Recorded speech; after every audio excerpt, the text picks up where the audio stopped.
नमस्कार, उत्तराखंड समाचार में आपका स्वागत है। मैं देवेंद्र प्रसाद। सबसे पहले मुख्य समाचार। राष्ट्रपति द्रौपदी मुर्मू 3 दिवसीय दौरे पर आज पहुंचेंगी देहरादून। कल अपने जन्मदिन पर राष्ट्रीय दृष्टि दिव्यांगजन सशक्तिकरण संस्थान का करेंगी दौरा। बच्चों से करेंगी संवाद।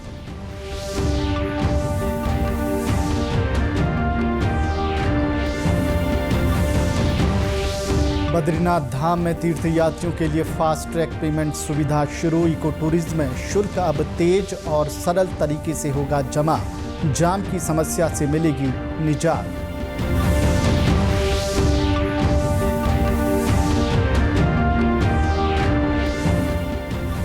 और रुद्रपुर में नजूल भूमि पर अवैध निर्माणों के खिलाफ चला बुलडोजर।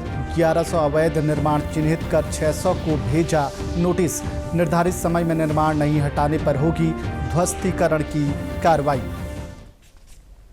अब समाचार विस्तार से। राष्ट्रपति द्रौपदी मुर्मू आज 3 दिवसीय दौरे पर कुछ ही देर में देहरादून पहुंचने वाली हैं। कल यानी 20 जून को उनका जन्मदिन भी है। इस खास मौके पर राष्ट्रपति देहरादून स्थित राष्ट्रीय दृष्टि दिव्यांगजन सशक्तिकरण संस्थान NIPVD का दौरा करेंगी। संस्थान के निदेशक प्रदीप A ने जानकारी दी कि राष्ट्रपति मुर्मू के स्वागत की भव्य तैयारियां की जा रही है। उनके दौरे के दौरान वे संस्थान में आयोजित एक विशेष प्रदर्शनी और मॉडल स्कूल में विज्ञान प्रयोगशाला का अवलोकन करेंगी। साथ ही विद्यार्थियों से संवाद भी करेंगी। पहली बार आ रहा है, हमारा स्कूल में आ रहा है और बच्चों से इंटरेक्ट करेंगे। हमारा स्कूल बहुत पुराना स्कूल है। यहाँ 1959 में ये स्कूल आया था। यहाँ से काफ़ी बच्चे अपने बहुत सारे अचीवर्स है स्कूल में। एंड ये राष्ट्रपति मैडम के आने के बाद इसमें और मोटिवेशन मिलेगी आगे काम करने के लिए, ताकि दिव्यांगजनों का सशक्तिकरण हो। राष्ट्रपति के आगमन को लेकर मॉडल स्कूल के दिव्यांग छात्र छात्राओं में खासा उत्साह है। सभी बच्चों ने राष्ट्रपति से मिलने की खुशी जाहिर की और उनके स्वागत के लिए विशेष रूप से तैयारियां की हैं। मुझे बहुत एक्साइटेड है कि राष्ट्रपति मैम आ रही है हमसे मिलने, और मैं बहुत भाग्यशाली हूँ कि हमारे पूरे देहरादून में बहुत से स्कूलों पर मैम ने हमारे स्कूल को चुना। कल जो हमारे राष्ट्रपति जी हमारे स्कूल को आ रहे हैं, उसके लिए मैं बहुत एक्साइटेड है, क्योंकि अगर हमारे स्कूल में कोई बड़े लेवल पे जैसे राष्ट्रपति जी खासकर आए तो हमें एक अलग ही एक्साइटमेंट होती है, क्योंकि एक तरीके से हमें सपोर्ट मिलता है या फिर कुछ करने का हौसला मिलता है कि हमें प्रेसिडेंट देखने आ रहे हैं तो हम कुछ कर सकते हैं। मुझे बहुत खुशी हो रही है कि राष्ट्रपति मैम हमारे स्कूल में आ रही है। देहरादून में ऐसे बहुत सारे स्कूल हैं, पर मैम ने उनमें से सिर्फ हमारे स्कूल को चुना और मुझे बहुत अच्छा फील हो रहा है कि मैम हमारे स्कूल में आ रही है। इस मौके को और ख़ास बनाने के लिए संस्थान के संगीत शिक्षक ने बच्चों के साथ मिलकर एक विशेष गाना भी तैयार किया है, जिसे राष्ट्रपति के सामने प्रस्तुत किया जाएगा।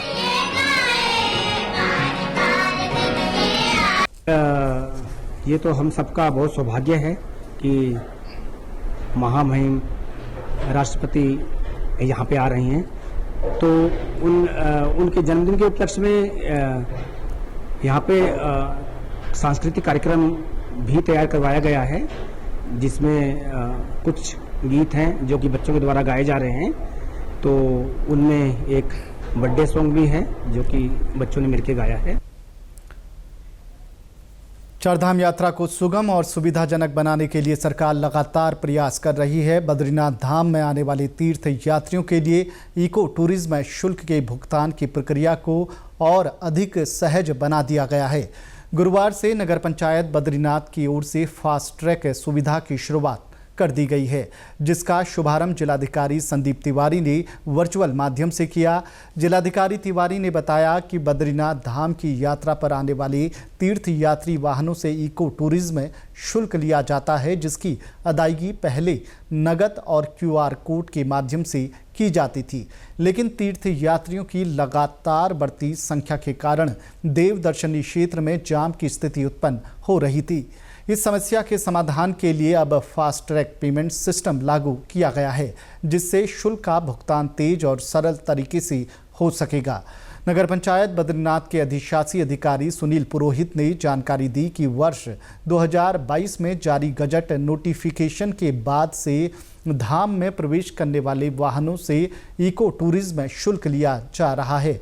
इसके अंतर्गत 4 व्हीलर वाहनों से 60 रुपये, टेम्पो ट्रेवल या मिनी बस से 100, बड़ी बस से 120 और हेलीकॉप्टर से आने वाले से 1000 शुल्क एक बार में लिया जाता है। इस शुल्क से प्राप्त आय का उपयोग बद्रीनाथ धाम में पर्यटन विकास, सॉलिड वेस्ट मैनेजमेंट, चारधाम यात्रा के दौरान अतिरिक्त कर्मचारियों की नियुक्ति, बैरियर संचालन और पर्यटन महोत्सव जैसे आयोजनों में किया जाता है। मुख्यमंत्री के निर्देश पर प्रदेश भर में अतिक्रमण के खिलाफ व्यापक अभियान चलाया जा रहा है। इसके तहत सीलिंग की जमीन, नजूल भूमि, नदी नालों और अवैध कॉलोनियों पर सख्त कार्रवाई की जा रही है। इस अभियान के तहत रुद्रपुर में नगर निगम ने जिला प्रशासन और पुलिस बल के सहयोग से वार्ड नंबर 5 पहाड़गंज क्षेत्र में नजूल भूमि पर अवैध रूप से बने निर्माणाधीन मकानों को ध्वस्त किया।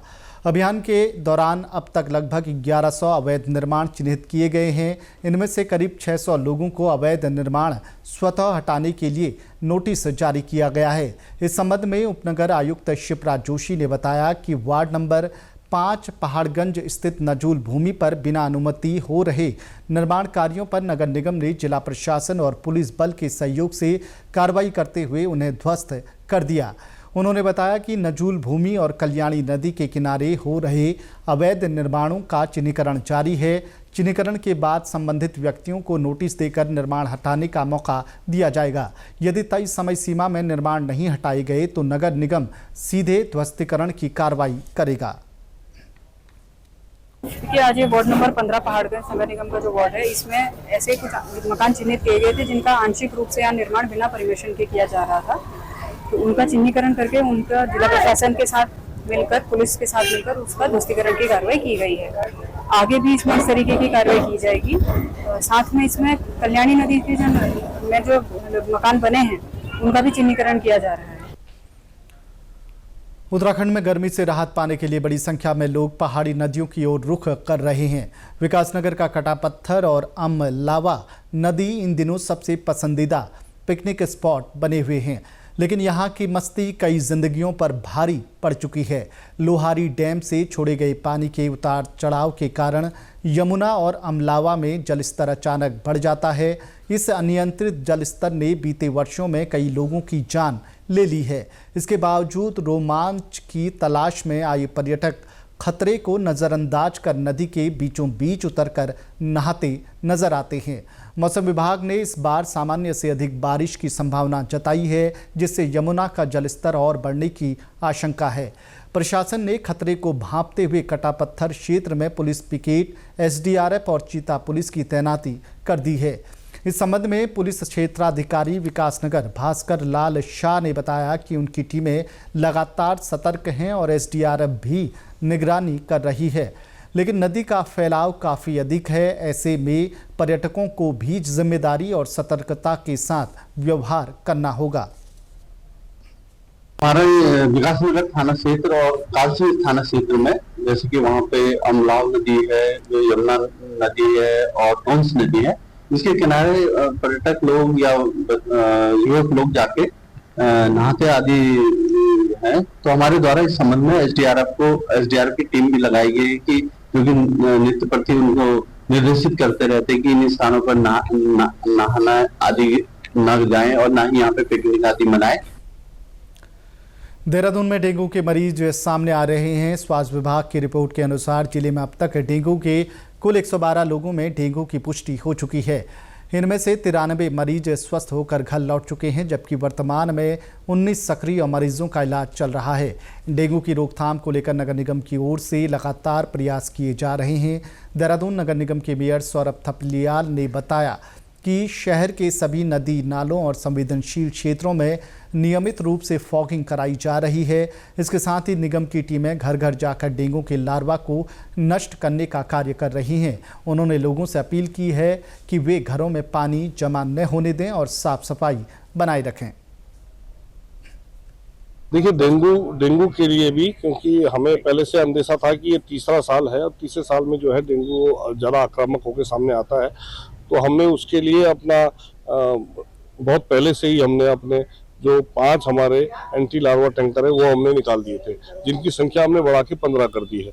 जहाँ जहाँ पे भी हमारी जल भराव की स्थिति होती है तो उन जगहों पर हमारे जो एंटी लार्वा टैंकर्स हैं वो अब वहाँ पे जाके और उसका जो हमारे जो दवाई है उसका स्प्रे करते हैं, जिससे कि लार्वा को पनपने में मदद नहीं मिलती है। इसके अलावा हमने 130 जो अपनी फॉगिंग मशीनें छोटी वो लगा रखी हैं 100 के 100 वार्डों में। इसी के साथ अभी तक के समाचार समाप्त हुए। दूरदर्शन समाचारों से जुड़े रहें। मिलते हैं फिर शाम 6:30 बजे के बुलेटिन में। नमस्कार।